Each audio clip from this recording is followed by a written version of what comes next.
Oh,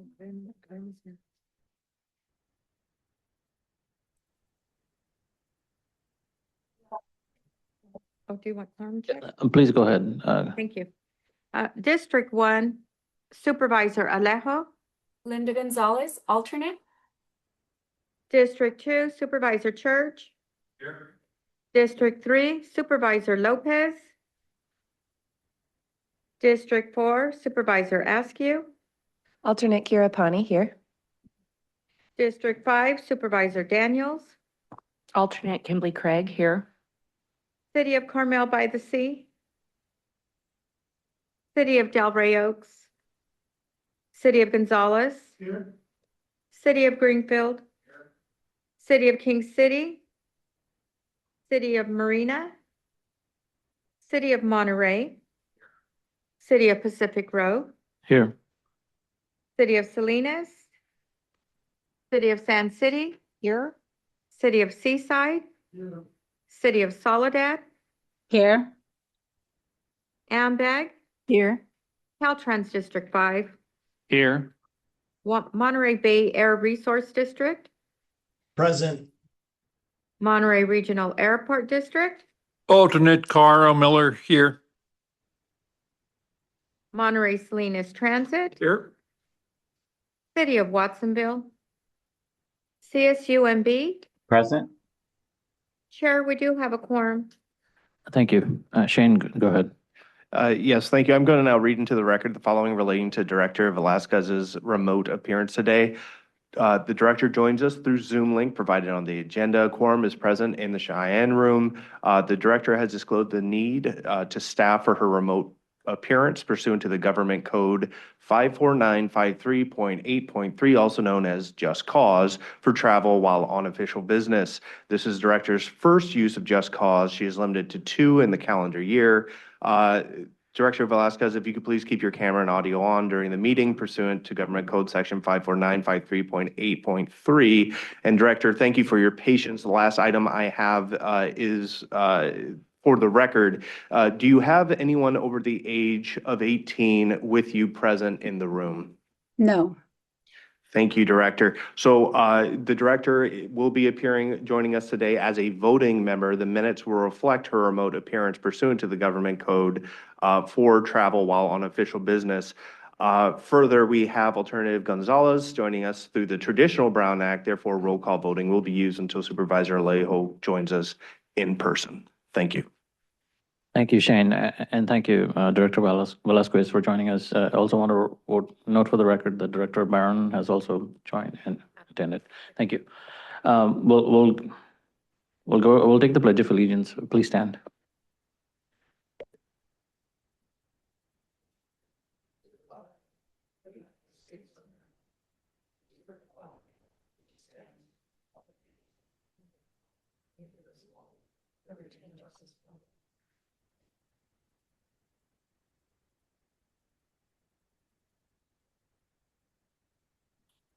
Item number 2 is public comments. Do we have any public comments today in person?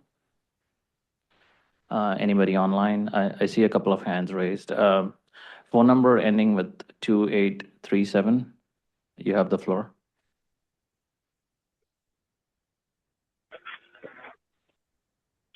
Hi, this is Brian Rosen. I just wanted to try to share some ideas with you.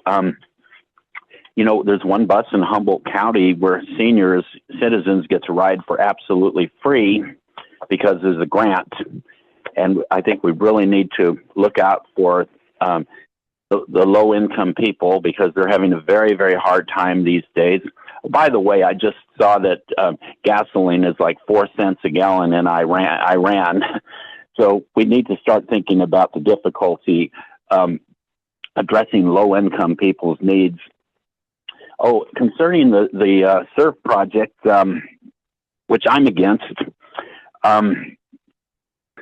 you know, there's one problem in the morning from 7 to 9 on the southbound lane. How long is it going to take to do the surf project? In the meantime, you could put another lane on southbound Highway 1 and that would probably solve the problem for the most part, except for some busy weekends. You go down there for yourself, and you'll see that the traffic is bad from about 7 to 9. It starts easing up about 8:30 a.m. Now, let's talk about beautification. And when you're on the bike path or in Fort Ord State Park, you see the freeway, you hear the noise of the freeway. How about some cypress trees? How about some more planting? How about some more beautification? That will keep out the noise, some of the noise. That will make it a much more pleasant experience to be on the bike path. How about some more beautification on the Highway 101, some more trees in the middle, like they do in Santa Barbara with all the beautiful landscaping around the freeways. So it would be wonderful if we would plant more trees along Highway 1, around Sand City, north of Sand City, and between Marina, and at other places within the county. And congratulations, and thank you so much for working hard to bring the train back. I think it's going to be a huge success, and we can't wait. Thank you, Mr. Rosen. We'll go to the next caller, please. Mr. Stump, you have the floor. Can you hear me okay? Yes. Good morning. I was surprised to see a new Highway 68 project fact sheet posted on the TAMC website in place of the original one that had been there for years. I was even more surprised to see that adding a short path between a school and a parking lot and 2 zero-emission buses at a cost of $7 million could suddenly turn the corridor into a multimodal zero-emission transit route. Did the board know of these new changes and claims for the project, and do you endorse them? As I said in my letter to you, these superficial additions to the Phase 1 roundabouts clearly look like a desperate effort to check a few boxes on a grant application for SB1 money, since it cannot stand on its own merits for any significant improvement in the peak commute times, which according to Caltrans' own testing does not. I was told it was part of grantsmanship and that all grant applicants do it. To me, that does not seem transparent and truthful, and I wonder how the CTC views that method. The path and buses could just as easily be added to the AI Adaptive project if they were so valuable to the public. The new fact sheet also keeps promising reduced queues without stating how many minutes of reduction. It states cutting 221 hours of delay without showing data to support it. It states high accident rate when Caltrans' own data shows the 68 corridor and all 9 intersections are well below the state average and are not even listed on the new Vision Zero high injury network map. This reminds me of the other false claims on the original fact sheet, like roundabouts will reduce emergency response times when it was shown to significantly increase them. All the public wants is total transparency and accuracy in making claims. In the private world, it's called false advertising, and companies get sued over it. If I'm missing something, please point it out to me. Please direct TAMC staff and Caltrans to provide answers to the questions in my letter. Thank you. Thank you, Mr. Stump. Anybody else who wishes to make a public comment? I don't see any other hands raised. I'll close public comment then, and I'll move on to the next item, which is the consent agenda. Anybody wishing to pull any item from the consent agenda or discuss anything from the board? Anybody online? If not, do we have a motion? Move approval of consent. Craig? Thank you. Can we have a roll call vote, please?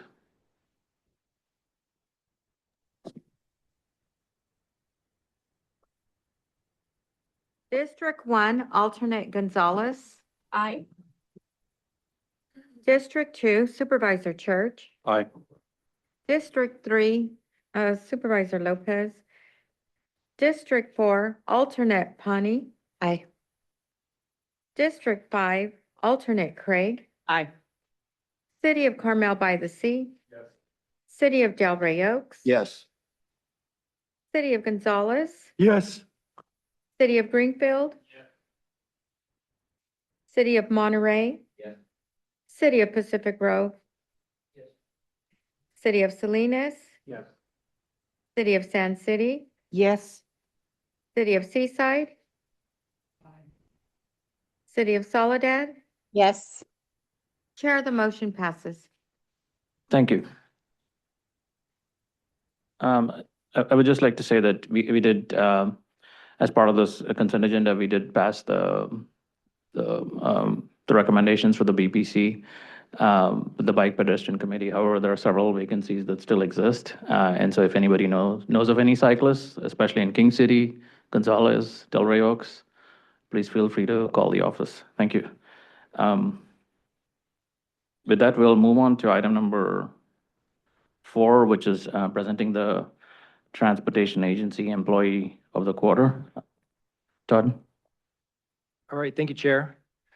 The employee of the quarter for the period of January 1st to March 31st is Lori Williamson. I'd like to read the proclamation. It is hereby certified that Lori Williamson, Senior Engineer, has been selected by our colleagues at the Transportation Agency for Monterey County as the employee of the quarter for January 1st to March 31st, 2026. The agency employees recognize Lori for her positive attitude, for being a team player, and for her hard work in the Forte Canyon Del Rey project and the Regional Wayfinding Program Sign project. They also appreciate her work on the Monterey Branch Line leases and the Freeway Service Patrol and Safe Call Box programs. On behalf of the Board of Directors and staff of the Transportation Agency for Monterey County, it is our great pleasure to recognize Lori Williamson for exemplary service.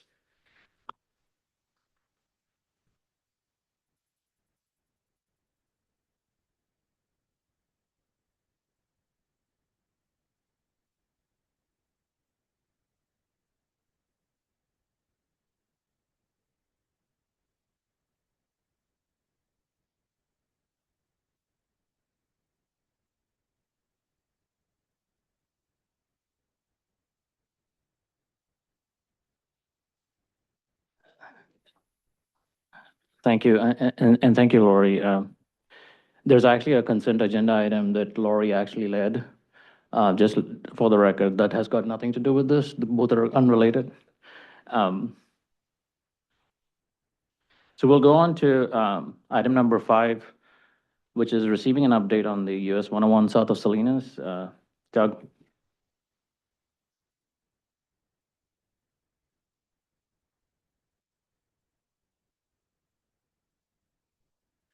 Good morning. I'd like to introduce Meg Henry, who's just done an outstanding job as project manager on this complex, multifaceted aspect of solving our issues on the Highway 101 South of Salinas corridor. Oh, so with that, I'm going to hand it over to her. She has a lot of information to share. Thank you, Doug. Hello, everyone. It's so nice to be here again. I've seen you a couple times in the last year or so, and I'm back again to make another update about south of Salinas. We're doing a lot, so we wanted to share a bit with you. There's a secret to this clicker, I remember Doug telling me. No, it is, but it's, you go down to go. Oh, it's off. On would be good. There you go. Okay. There we go. Okay. Is it working? Yep, I think so. Let me back up and, yep. All right, off we go. We have 2 key projects in the South of Salinas corridor that we are actively working on, as you all know from previous updates that we've done. And I wanted to come today and just give a brief summary of how things are going. So I want to talk first about the South of Salinas Access Management Project, which we also refer to as the Safety Project, which is our shorter or near-term project. And then after that, we'll talk a little bit about the US 101 South of Salinas Corridor Improvement Project, our longer-term project. So the Safety Project is addressing left and U-turns in the corridor. Oops, backwards. So the Safety Project location does entirely overlap almost exactly with the longer corridor project. So this diagram does show that orange line is the overlapping project locations for both projects. It also shows the existing conditions, and specifically the Safety Project is looking to address the left and U-turn movements at those 11 at-grade intersections that are shown on this diagram with the gray dots. And ultimately what we are working toward is closing the median at all 11 of those at-grade intersections. And I'll talk a little bit about schedule as we go along here, but you can see the closure occurs from every intersection from Chular north up to the south end, just south of Airport Road. And the closure does not completely close the intersections. It will just close the median, which will preclude any left or U-turns. So again, this is the short term. So this is a different barrier type. We'll have a metal barrier for our median closure, but this is a great picture in that it does give an idea of what the closure looks like in relation to an at-grade intersection. So in this case, you can see that this local road intersecting the main line of 101 still has the ability to turn right in, right out. So that will be the condition at those 11 intersections when we implement the safety project next year. Just as a reminder, we have worked closely with our local emergency responders in terms of placement of emergency median openings. There will be 2 through the 11-mile corridor, 8-mile corridor. Schedule. So we are still in the design process. We actually hope to be at 100% in our plans by the end of this month, or perhaps as early next week, which is close to the end of the month. So once we are at 100% plans, we'll begin advertising. We hope to have a contractor on board in the fall and to be actually officially starting with that contractor this fall with the intent that the actual closure of those 11 median openings occurs at or before March 1st of 2027. So exact date to be determined once we have a contractor on board. But that was a date that we talked a lot with our local stakeholders about in terms of, the spring ramp up and spring work coming on board with the agricultural industry. So right now we are working really hard to wrap up our plans, get our allocation, get our advertisement out so we can get a contractor on board so that we can be ready with that contractor to drop temporary barriers at all 11 median openings by March of next year. The contractor will then work behind those temporary barriers to formally construct the permanent barriers, and we expect all the permanent construction to be done by fall of 2027. Public information. So another message that we heard loud and clear from all the stakeholders that we've talked to for the last few years was they don't want to be caught off guard. They would like to be noticed in a timely manner of what is going to happen. So this is a little sneak preview of a flyer that our public outreach team has been looking to put together that we're going to begin circulating as early as the next couple of days. Over the last 2.5 years, with all the outreach that we've done, we've gathered up a list of about 400 emails of local interested parties, and leaders and local agencies as well, and private folks. And we'll be emailing this flyer out, we hope, on a relatively regular basis, perhaps once a month or more. At first, it's going to look probably the same the first few months. It's just a notification that this is coming. We have a little timeline there folks can see. And then as we proceed toward the more specifics and we get our contractor on board, these messages will start to become more and more specific. We'll also be posting updates through our social media, and we're currently talking to a lot of folks in the community about amplifying our posts out into other posts. So if you're following CHP, we hope that they will be amplifying our posts. TAMC, hopefully the Salinas Valley Chamber of Commerce and others will pick up our posts and amplify them out into the community, and we'll get really good public messaging over the next 11 or so months leading up to the actual closure. And on to the long-term project, the corridor project. There is so much going on. There's a whole lot we could say about this, but I think if we condense it down to probably the most key things to share with this audience, we want to let you know that we are still in our environmental review phase. It's a lengthy project. We're working really hard, and we're anticipating circulating draft environmental document by the beginning of 2027 and releasing the final environmental document at the end of 2027.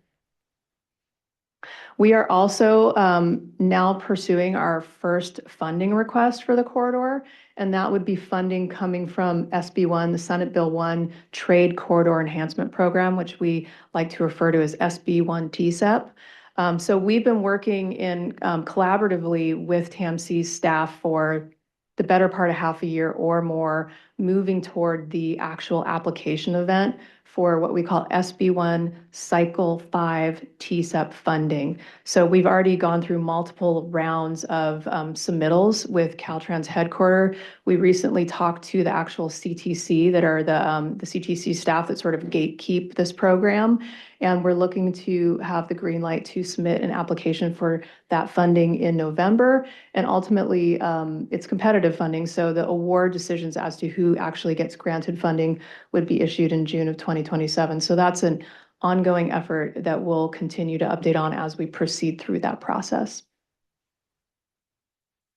We are also actively working on CMGC, Construction Manager General Contractor. And I want to spend just a moment on this, and I want to start by just redefining really broadly what that is. And I'm actually kind of quoting here from the Caltrans CMGC website, but CMGC is basically an innovative delivery method that allows Caltrans to engage with the construction manager during the design process to get input from an actual builder at a time that we typically don't have the opportunity to get that kind of input. Ultimately, Caltrans and the contract manager would agree on a price for construction of the contract, and then that CM or construction manager would become the general contractor for the process if all went well. So we are embarking on that journey right now. And you might recall that Todd and TAMC staff last fall came to your board for authorization to pursue this alternative delivery method, and were directed to go ahead and do so. So Todd and his team came back to the Caltrans team and said, let's give this a go. So we spent much of the fall going through a formal nomination process with the Caltrans headquarters Office of Innovative Design and Delivery. Quite a process, a lot of work. We developed a nomination document, went through rounds of review, but ultimately we're given approval at the beginning of 2026 by our chief engineer at Caltrans to proceed with a CMGC procurement. So we are now in that procurement, and that procurement is, we have already gone out into the contracting community and made them aware. We've had a lot of good feedback. We've had a lot of interest so far from contractors. We're really happy about the level of interest we've had, and we're really optimistic that we're going to have a good submittal of statements of qualifications for interested parties, for contractors.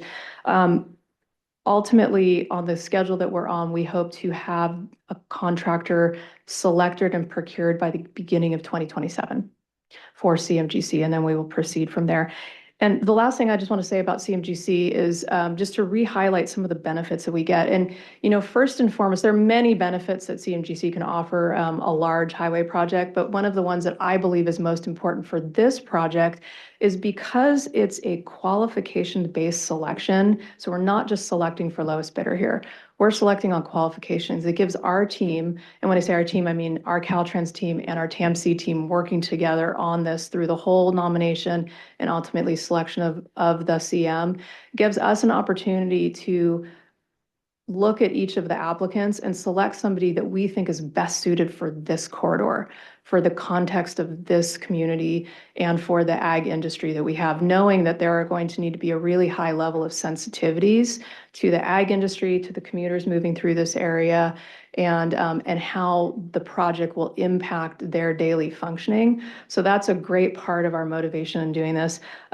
Also equally important, we believe that we will get better flexibility and agility to go out for future funding opportunities. So as we know, we have lots of funding grant applications and funding requests ahead of us. And we've seen, especially in the Santa Barbara HOV corridor, CMGC contact, great success with the CMGC approach and the nimbleness that we get in being able to quickly move toward funding opportunities and hopefully win them. Oops. So with that, that's the update for today. So again, just highlighting key points. What's next? For the safety project, it's safety project messaging. That's really what we're going to be doing as we get our contract in place, is trying to consistently get out to the community and keep giving them a heads up of what's coming with this closure next year. And then the draft environmental document circulation, we're hoping that we will be having our circulation meeting by early 2027. And as we get a little clear on the exact trajectory for that, we'll be posting to our website, and there will be lots of notification for that as well. And there are our websites. And with that, I'll open it up to any questions. Thank you for sharing that. Any questions from the board? There's one online. Go ahead. Director Velasquez, you have it. Yeah, thank you. Thank you for the presentation, and thank you for providing all of the timelines and what's happening. It's nice to see how the project is moving forward and some of the different benefits in terms of the contracting of the innovation in terms of the contracting. I do have a request though in terms of moving forward with some of the messaging and the flyers. I think it's really critical, as you mentioned, to be able to work also with the ag companies, but I think also with the South County, the Salinas Valley communities. I think it's really important. We've seen, how impactful it is for many of our residents, for the South County cities, especially many of them travel through that corridor south of Salinas. So I think the more that is we're able to work in coordination with the with the Salinas Valley cities, and to be able to provide information on the flyers, any critical updates, that we can help to push out the messaging to our residents of when some of those impacts are going to occur for for some of the traffic impacts. The more that we can give a heads up to our residents that are commuting heavily through that corridor, I think it's going to be really important. So, please let us know. I think it's really important for us to also push it out in our social media websites. And the more that we can do to really support that messaging, the safety messaging through that corridor when that's going to happen, I think it's going to be really imperative to make sure that our residents are aware of that. Thank you. Thank you. Any other comments? Yeah, go ahead. Please go ahead, Ms. Carbone. I just wanted to congratulate everyone for the work that you're putting into this, and that for the CMGC, that you are looking at local contractors, or not just local contractors, but folks who are knowledgeable about our partners in the ag industry and the area. And I don't know if you have local preference or if that's included, but I think that it makes sense that if we did have somebody who was local, who has equipment and is set up here, I think that would probably be good for perhaps a savings when the contract, or whoever is putting in a bid. That's it. Thank you. Thank you. And Director Lopez. Yeah, Meg, I just want to say thank you to you and the whole team. The communication through this whole process has been absolutely incredible. I know as we look at the two different projects, specifically the safety project first, I've been messaging that for about 2 years, about as long as we've known that it's coming. And 95% of residents are excited. 5% are worried, and they're typically the ones that work along that corridor. But everyone else just is appreciative of the fact that we're moving on something. And I didn't anticipate that split. I thought it was going to be a 60-40, but a 95-5 is much better. And that is to say that I think the consistency in messaging from your department and team, as well as ours, in every community meeting, town hall, and opportunity that we've had, whether it's in King City, Greenfield, Soledad, Gonzalez, and Chular, folks are hearing it. I think the question will be actual impact during construction when we go in and do that. And that is, I want to get back to this kind of the right partner. I'm seeing right now the difference in the selection of the partner south of Greenfield, between Greenfield and King City. There's work happening by Caltrans in partnership with Granite, and they're doing an incredible job. We had a partner that wasn't local a couple of years ago on the bridge project, and we wound up running almost 2 years behind on that project, and the community suffered, right? They closed a lane unnecessarily for about 9 months. And when they finally figured out we didn't need to have that lane closed and opened it up, community saw that there wasn't a need for it. But the way that the construction is happening now, it's so much smoother. But I know that it's a local firm who understands the community and the local type of traffic we have. And I think that point that you're making about the selection is so critical. And so just want to reemphasize the importance of that and look forward to finding out who you select in partnership with TAMC to put forward as that CGMC is going to be so critical to the success of the first and second project. I know long-term, the first project is probably going to be done in-house, but knowing that there's going to be an impact, reducing that impact and getting that early buy-in from the first project, I think is going to be important. But thank you for all that you're doing, and we look forward to seeing this come to fruition. Thank you. Thank you. Any other board? Oh, go ahead. Thank you, Chair. Yeah, I just want to be thankful for this project moving forward. Ridership on MST along Highway 101 between King City and Salinas has grown over 72% in the past since 2022. That's 20% higher than our overall growth. And we have buses that are designed to seat 40 people that oftentimes have people, as many as 60 people attempting to board the bus. And we can't allow standees under these conditions where there are, there's equipment and vehicles making sudden movements in front of our buses. That creates a very dangerous situation. So we've been adding drivers and buses continuously, and it seems that the community's taken everything we can throw at them. We're now looking at double-decker buses, actively pursuing that for this corridor. So any improvements we can make to the safety and stop those dangerous movements and for vehicles and buses alike, we very much appreciate. And just want to offer up MST is in the process of a CMGC project with our SURF project, and it's been very successful. We highly recommend this as a project, an approach forward. We're using Granite Rock. This isn't meant to be a endorsement or commercial for them, but we've been very happy with that, in that it is reducing the risk related to the project. We're identifying issues ahead of time, so we're not issuing change orders in the field, and that allows the construction to move much more quickly. So if you have any questions about the CMG process, please feel free to reach out to MST. Thank you. Thanks, Carl. Thank you. Any other board comments? Can I just add one last Yeah. thing that Mayor Velasquez made me think of with her comment was, we are in the process right now of trying to procure email addresses for the PIO contacts at all of your cities for exactly the purpose of making sure when we send these emails out with these little flyers that I was sharing earlier for the safety project, they land in everybody's inboxes and hopefully will get distributed onward from there. So I would just say, if you have an opportunity to just message that out to your PIO, that to keep their eye out for this, and we appreciate any forwarding on for amplification purposes out to your constituency that maybe, you may be able to reach a lot more folks than we can. So thank you very much. Thank you for your time. Thank you. I just wanted to add, we encouraged MST to pursue CMGC because we wanted to have a local project that we could experience the process, but this isn't the first CMGC project for District 5. This is at least would be the third, if I'm aware of.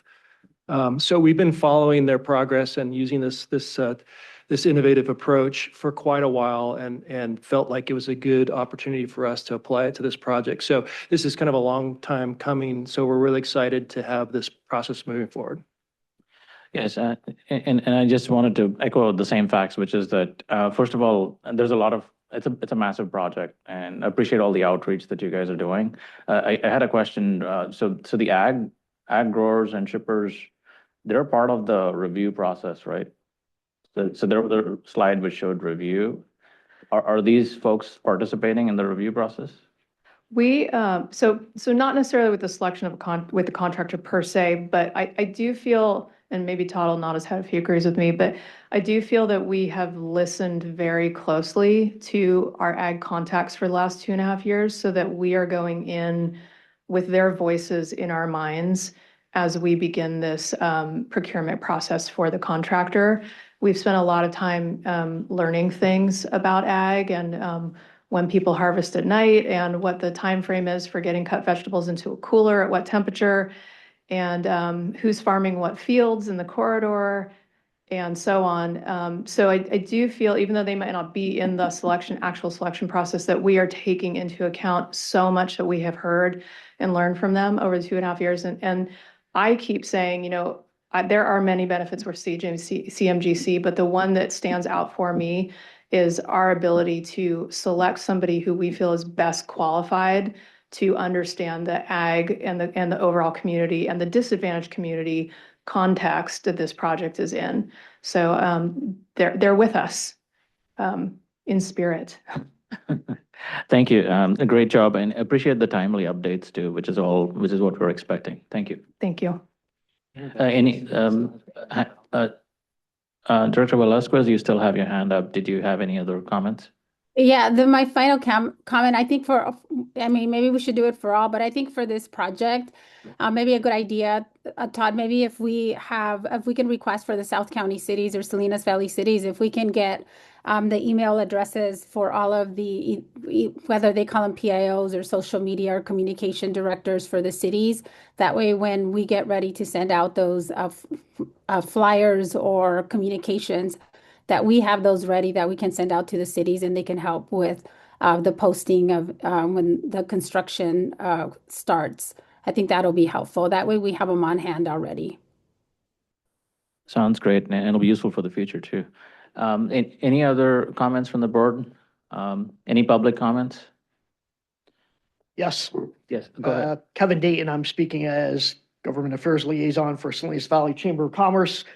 Meg Henry mentioned that outreach was done to us. I can tell you that, first, I have a file of outreach on this project going back to 2017. So they've been very consistent for a long time in doing this, especially dealing with the landowners in that particular section.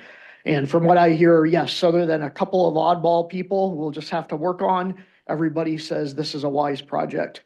So we had a great hour and a half discussion, and we have as our cover story for the next Business Journal coming out in May. There it is. And thank you, Meg, for checking my facts on this. We've got maps, charts. The first thing is going to be part one about the short-term project. Then in June, we'll have the second part about the long-term project entitled Implementing Long-Awaited Highway Safety Enhancements on US 101 south of Salinas. So I'll send a copy of the PDF of this over to Teresa and you can have it distributed. But we're doing our part on it. And I can tell you that just about everybody I talked to in the chamber about it says it's time that this was done. That's a dangerous stretch of road. Thank you. Thank you, Mr. Dayton. Thank you for extending the outreach process. It looks like we don't have any other public comments. So I'll close this item. Thank you, Doug and team. And we'll move on to the next item, which is receiving a presentation on the Measure X 7th-year audit. Teresa and Kevin Dayton. Good morning. Maria, if you can go ahead and pull up the chart. So good morning, everyone. I am here with Kevin Dayton. As you see, he wears a lot of hats, and he's coming before you today as chair of the Measure X Citizens Oversight Committee. What you see on your screen is the upcoming TAMC annual report. It's actually in print right now. Inside of that report every year, we include the Measure X Oversight Committee's annual report. So they conduct their audit, they prepare a report, and then it gets included. Maria, you can move back to the first page, please. And then that report gets sent out and it's being mailed to every single resident in Monterey County.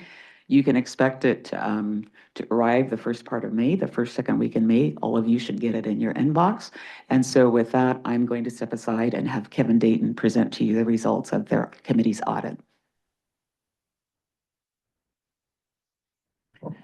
Thank you, Teresa. I am chair of the TAMC Measure X Oversight Committee last year and for this year. And also I was chair in the first 2 years that the committee was in existence, 2017 and 2018. And when we first came up with the first annual report for Measure X after the election, we remembered that it took 5 tries going back to 1988 to get the sales tax passed. I was involved in the Measure X campaign, and I had people saying to me, I'm voting against this because after the cities get it, there'll be no accountability. And I wanted to make sure that we were all as supporters vindicated and that there was accountability. So we created an accountability table, and you can go to the next page and show that table, the latest. And we've been producing this table every year. Last year, we actually expanded it a little bit. And what it does is it has all of the requirements that the voters saw in Measure X with columns, and then each of the 12 cities in the county. And our goal is every year to get every square there green for yes. And last year we did do that. Regrettably, this year we had one city that still, as of this point, has not submitted its material. And I actually was at their city council meeting last night and told them about that. We want to once again make sure that every year the voters who receive this see the green yes, so that they know that the money is being spent properly and overseen correctly. And also it's a good way to rebut anybody who starts claiming without any basis that the money is being spent improperly. So as far as I know, first of all, this committee is excellent. A lot of people, it has 20 members and 20 alternates. And when it was formed, people said that was too big. I think it's possibly one of the best, if not the best, oversight committees in the state. It has a wide variety of people. They go to the meetings and talk to their groups and their communities about what's going on. And it's worked very, very effectively. So it was a great move by TAMC to do that in 2016 to establish this. So you can look at this for yourself. I also wrote a little summary at the beginning for voters to read. And I don't have anything else to add. If you have any questions, Teresa or I can answer them. Okay, thank you. Short and sweet. Any questions from the board? Any comments or feedback? Yes, Mr. Smith, go ahead. Yeah, so thank you, Kevin, for pointing that out. Thank you for coming last night, Kevin, and pointing that out. Yeah. We asked the question of our city leadership to find out. I didn't want you to be blindsided. I appreciate that. No, it is, when you get your report card and you miss the dates, you own it. So we would need to be accountable to it. So I've already talked to Todd, and so we'll figure out how we can get that report in. So the question I have is that if the report were to come in tomorrow, when is production day when this goes out to the community? How much time is the city of Monterey going to have to get their stuff in? Can I answer, Todd? Well, you get to do it. I was going to enjoy that one. Go ahead. Unfortunately, it's too late because it's in the printing process right now Yeah. to be mailed. Yeah, so. Also, I'll say. We'll have some damage control. Yes. Councilman, I can tell you, and Teresa can vouch for me on this. We had an audit subcommittee of 5 people, and we really bent over backwards to make sure that this was done fairly. And of course, our goal is 100% compliance. So we knew for the due date to get all the documentation in is December 31st, 2025. So we knew by late February, January, early February, when we were meeting, that the city was the one outstanding one. And we said, can they get over just a letter or something in writing explaining why they're not doing this? And we waited as long as possible on it. It just never came. Okay, thank you for sharing that piece of information too. Any questions or comments from the board? Anybody online? I would say, first of all, Mr. Dayton, I really express my gratitude not only to you, but to everybody that is part of this committee. I, for one, can't even get my expense reports done. You guys are doing this quarterly, every quarter. So appreciate it. I also like this thing that you mentioned, which is every $100 spent in Monterey County. So if I have a $100 meal in Carmel, 37.5 cents is going to fix potholes, right? That's what it is. So I think it's a good illustration to say how money is being spent for public use, and you guys are doing it. So really appreciate all that's gone into this overall and over the course of time, and thank you for leading this. You're welcome. Any public comments on this one? If not, we'll close this agenda item out and move on to item number 7, receive reports from transportation providers. First up, Caltrans.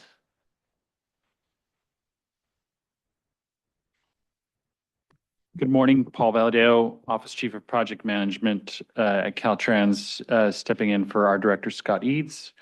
I'd like to give an update first and foremost on the Route 68 Adaptive Traffic Signal Control, also known as ATSC. The ATSC team continues to work through the deployment schedule and remains committed to beginning full-time operation of this most valuable equipment as soon as possible, and we're targeting the end of the first week of May 4th. The project remains on schedule, and this week began testing the system during the morning peak period. The team continues to closely monitor testing as needed, make additional timing adjustments, and to mitigate congestion delays caused by initial system configurations. I want to reiterate that this is a multi-agency effort. Caltrans's team is working very closely with TAMC and our partners at the county as well, County of Monterey. We continue to target full adaptive system turn on by early May, that May 4th date. Also want to be mindful of some temporary traffic signals that you may see along the Big Sur Highway 1 coast. There are currently 3 locations along that very valuable scenic highway on Highway 1 operating under one-way reversing traffic control. That's at Rocky Creek Bridge, electrochemical chloride extraction, or ECE, that I reported on last time I was here for our last month's meeting. That project is located on Post Mile 60. There's an emergency project to stabilize embankment at Point Sur at Post Mile 54 to 55, and Coastlands retaining wall, which is at Post Mile 44, just entering into the construction. Those 3 segments are seeing temporary reversing traffic control with a signal. These controls support ongoing safety and maintenance projects and may result in some brief delays during your travel, so please plan accordingly and ahead of time. Also along the Highway 1 Big Sur coast, for a 5.1 mile segment, we've reduced the speed limit along a segment known as in and around Garrapatta Creek Bridge. The affected section begins south of Coast Road and extends north through the Garrapatta Creek Bridge, a scenic and heavily traveled portion of Highway 1. If you are monitoring post miles like we do, that's between Post Mile 58 and 63. Based on a survey finding for this 2-lane rural highway, the speed limit was reduced from the statutory maximum of 55 down to 45. And this change aims at safe and orderly flow of traffic. Signs were updated and in full enforcement from the 55 to 45 on April 13th, for your awareness. And then finally, as we liaise to the federal agency, US DOT, we want to make everyone in this area known that for fiscal year 26, there's a notice of funding opportunity through US Department of Transportation for Safe Streets and Roads for All program.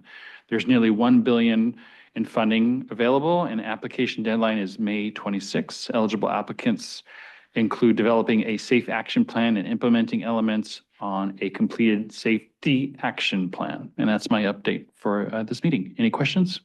Thank you. Any questions from the board?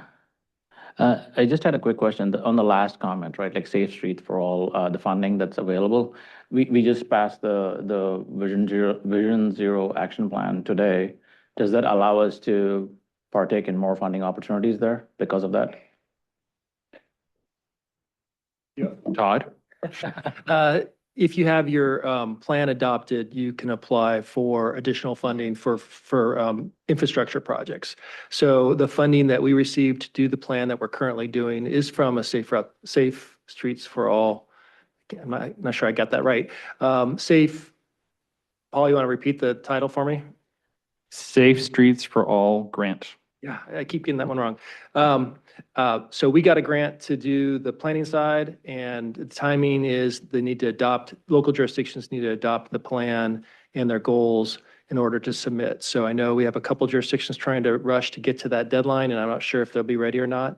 But if we don't meet this cycle, it'll be for the next cycle. Okay, thank you.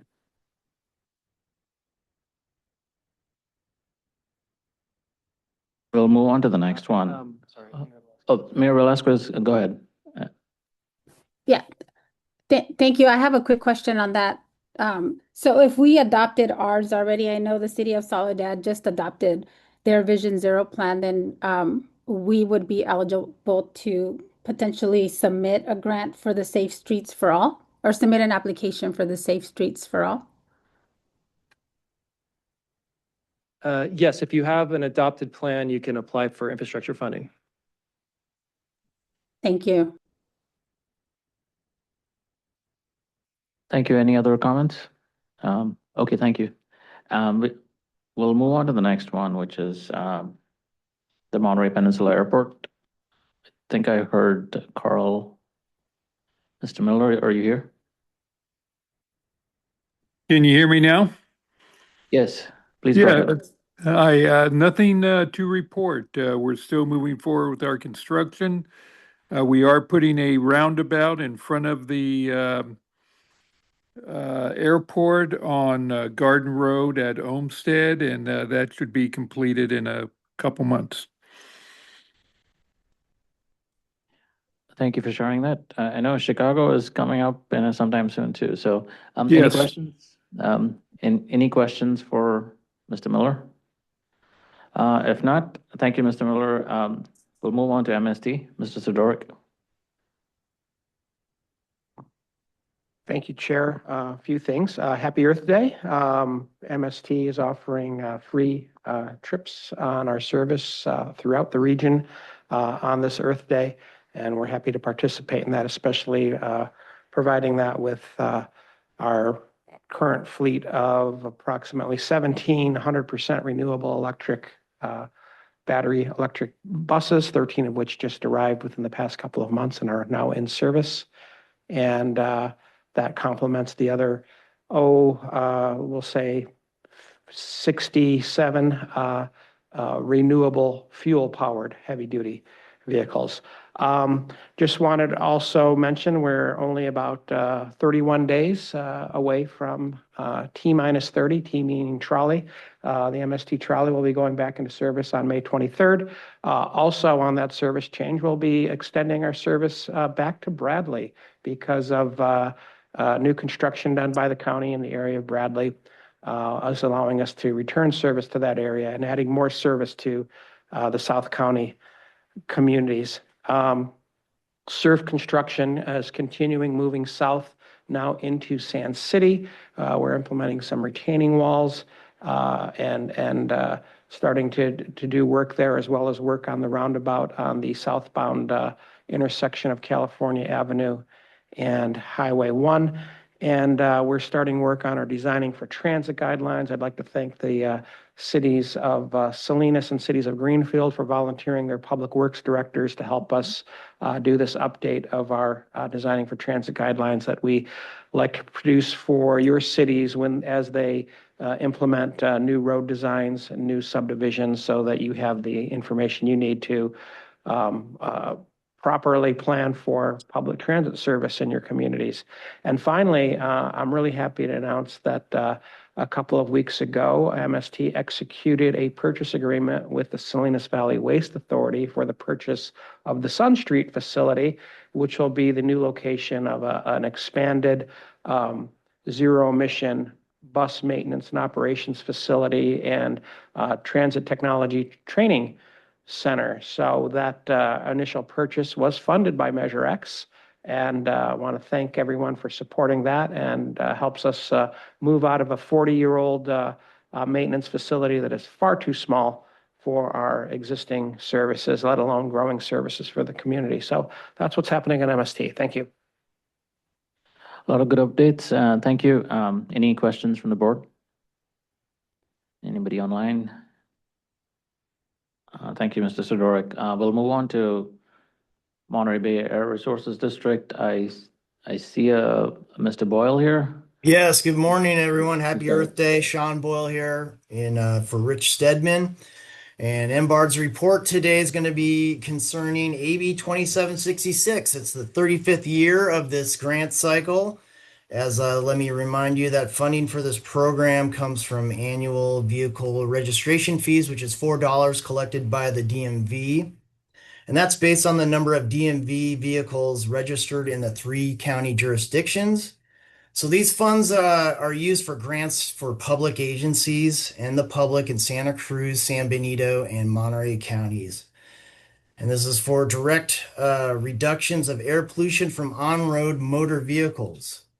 So the program's broken down in 3 elements. So the first element is the Clean Vehicle Program, and this is exclusively for government agencies and nonprofit organizations. And this is for electrical replacement of medium and heavy duty vehicles. And that's a maximum amount per project's 200,000. And then the second element is going to be the Clean Air Management Program. And that's just for government agencies. And that's for bicycle and infrastructure transportation projects, as well as electrical vehicle battery charging stations. And each project maximum amount is going to be 200,000. So each of those 2 programs has a $1.3 million allocation towards it. And the application for that is going to start about April 30th. Around that date, applications will start coming in. Then the third element is for residents, government agencies, and nonprofit organizations. That's the Electrical Vehicle Incentive Program, which is EVIP. And that's for light duty vehicles like battery electric and e-motorcycles and plug-in hybrids and hydrogen vehicles. And this is for new and used vehicles. And then there'll be some low income element associated with that incentive. And that usually will kick off around July 1st. And we're still trying to play with the allocations for that cycle there. So information on these programs can be found on the MBARD website, mbard.org, under the grant program. And that's what I got for today. Thank you, Mr. Boyle. Appreciate it. Any questions for MBARD? Looks like there are none. Thank you all for sharing your thoughts on and reports from the transportation providers. I'll move on to item number 8. Any board members? This is reports on meetings attended by board members at TAMC expense. Any? Looks like we don't have any. Close that item out. Item number 9 is Todd, your report. Thank you. In addition to Earth Day, today is Administrative Professionals Day, and I just wanted to express my appreciation for our administrative team. We really can't do all the work that TAMC does without the assistance of our professionals doing the administrative side of our work. So thank you. I'd like to introduce a new transportation planner, Sophia Linever. Could you want to stand up, Sophia, and wave? Say hello. I think she's in her 3rd week, TAMC? All right. So you'll be seeing more of her as the time progresses. On your dais, there's a couple handouts, both English and Spanish, for the Hilltop Traffic Diversion Pilot Project. This is something the board requested the TAMC do a short while ago. And we have information on the project, the timeline, which is May through August of 2026. And then some contact information for the public to participate in providing feedback on the project. And then finally, I'd like to conclude. Do we have the slides available? With a few slides from the Soledad Youth Council Sidewalk Art Project that happened this month. TAMC staff met with the Youth Council to give tips on how to do a temporary sidewalk art project. TAMC provided the paint and supplies for the Youth Council, and they developed the design and executed the project. So we wanted to just share a few slides of it. Go ahead, Maria, and just scroll through them. The art was installed in front of San Vincent Elementary School in Soledad earlier this month. So very cool. And with that, I'll conclude my report.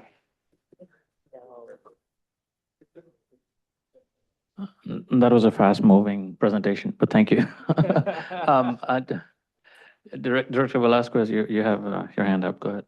Yes, thank you, Todd. Thank you. I wanted to share that, but thank you for sharing that. And thank you to TAMC staff for supporting our youth council and that. And I just want to do a shout out to Ariana Green too. I know she's been really supportive.